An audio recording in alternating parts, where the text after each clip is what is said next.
বড়ি দিয়ে লাউ, চিংড়ি মাছ দিয়ে লাউয়ের ঘন্ট, লাউ পোস্ত, লাউ ডাল, অনেক কিছু তো লাউ দিয়ে খেয়েছো। এবার আমি লাউয়ের চপ বানালাম আর অপূর্ব স্বাদের রেসিপিটা তোমাদের সঙ্গে শেয়ার করছি।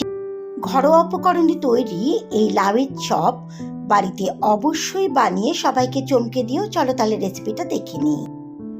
আমি মোটামুটি 800 গ্রাম ওজনের একটা তাজা লাউ নিয়ে এই চপটা বানাবো। দেখো, খোসা ছাড়িয়ে তারপর লাউয়ের এরকম ছোট ছোট খণ্ডগুলো আমি করে নিয়েছি। খণ্ডগুলো কিন্তু একদম গোল গোল হয়েছে, যেহেতু লাউটা একদম সরু লাউ তাই আমি গোল গোল পিস করে নিয়েছি আর একদম পাতলা পাতলা পিস করে নিয়েছি। তোমাদের যদি লাউয়ের শেপগুলো অন্যরকম থাকে তাহলে যে কোনোভাবেই তোমরা লাউয়ের খণ্ডগুলো বের করতে পারো, তবে যেন অবশ্যই পাতলা হয়। এবার আমি বারবার জল দিয়ে লাউয়ের এই টুকরোগুলোকে ভালো করে ধুয়ে নেব। লাউয়ের টুকরোগুলোকে ভালো করে জল দিয়ে ধুয়ে আমি জল ঝরিয়ে রেখে দেব। আমি একটা বড় পাত্র নিয়ে একটা ব্যাটার তৈরি করব। 3 চামচ মতো বেসন নিয়ে নিলাম, 2 চামচ চালের গুঁড়ো নিলাম, 1 চা চামচ মতো লবণ দিলাম, 1/2 চামচ হলুদের গুঁড়ো দিলাম, 1/2 চামচ মতো জিরে গুঁড়ো দিলাম, 1/2 চামচ মতো লাল লঙ্কার গুঁড়ো দিলাম। এবার আমি অল্প অল্প করে জল দিয়ে ব্যাটারটাকে ভালো করে গুলবো। একবারে কিন্তু কখনোই জল দেব না, তাহলে পাতলা হয়ে যেতে পারে, তাই প্রয়োজন মতো আমি জলটা ইউজ করব। দেখো, কিছুটা জল দিয়ে আমি প্রথমে চামচ দিয়ে একটু নাড়িয়ে দিলাম, তারপর আবার একটু জল দিলাম। এভাবে অল্প অল্প করে জল দিয়ে আমি ব্যাটারটা এমনভাবে তৈরি করব যাতে খুব ঘনও না হয় আবার খুব পাতলাও না হয়।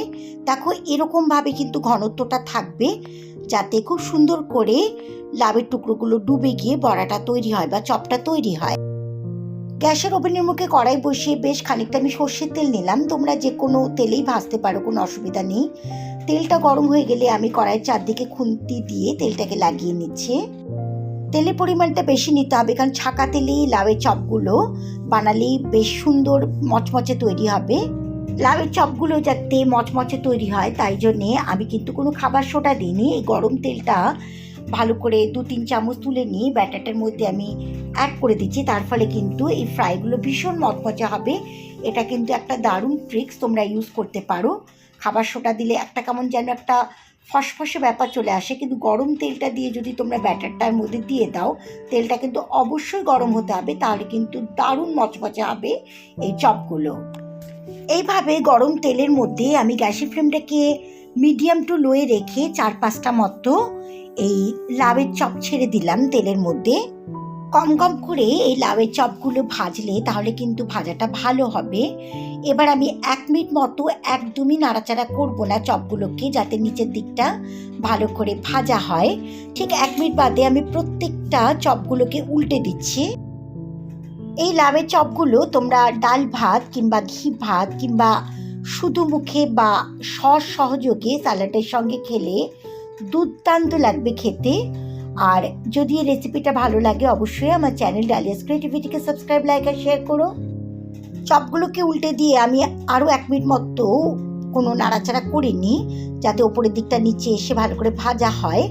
তারপর আমি নাড়াচাড়া করে ভেজে নিচ্ছি। তবে এই পুরো প্রসেসটা বা পুরো রান্নাটার সময় গ্যাসের ফ্লেমটাকে মিডিয়াম টু লোয়ে রাখতে হবে। তার কারণ না হলে বাইরের দিকটা ভালো করে ভাজা হয়ে যাবে, ভেতরের লাউটা যেহেতু সেদ্ধ করা হয়নি আগে, কাঁচা লাউ, তাই কাঁচা থেকে যাবে। তাই একদমই গ্যাসের ফ্লেমটাকে লোয়ে দিয়ে এই রান্নাটা করতে হবে, তাহলে ভেতরের লাউটাও কিন্তু সুসিদ্ধ হবে। একটু সময় নিয়ে নাড়াচাড়া করে এই চপগুলো ভাজলে কিন্তু দুর্দান্ত লাগে খেতে, আর বাচ্চারাও খুশি মনে এই চপগুলোকে খায়। দেখো, একদম গোল্ডেন কালারের চপগুলো হয়ে গেছে আর খুব সুন্দর দেখতে হয়েছে, আর খেতেও ততোধিক মুচমুচে হবে। আমি একটা তেল ঝরানো হাতা বা ঝাঁঝরি দিয়ে এই লাউয়ের চপগুলোকে অন্য একটা পাত্রে তুলে নিচ্ছি। বাকি লাউয়ের চপগুলোকেও আমি একইভাবে তৈরি করে নেব। একদম তৈরি হয়ে গেছে গরম গরম মুচমুচে লাউয়ের চপ।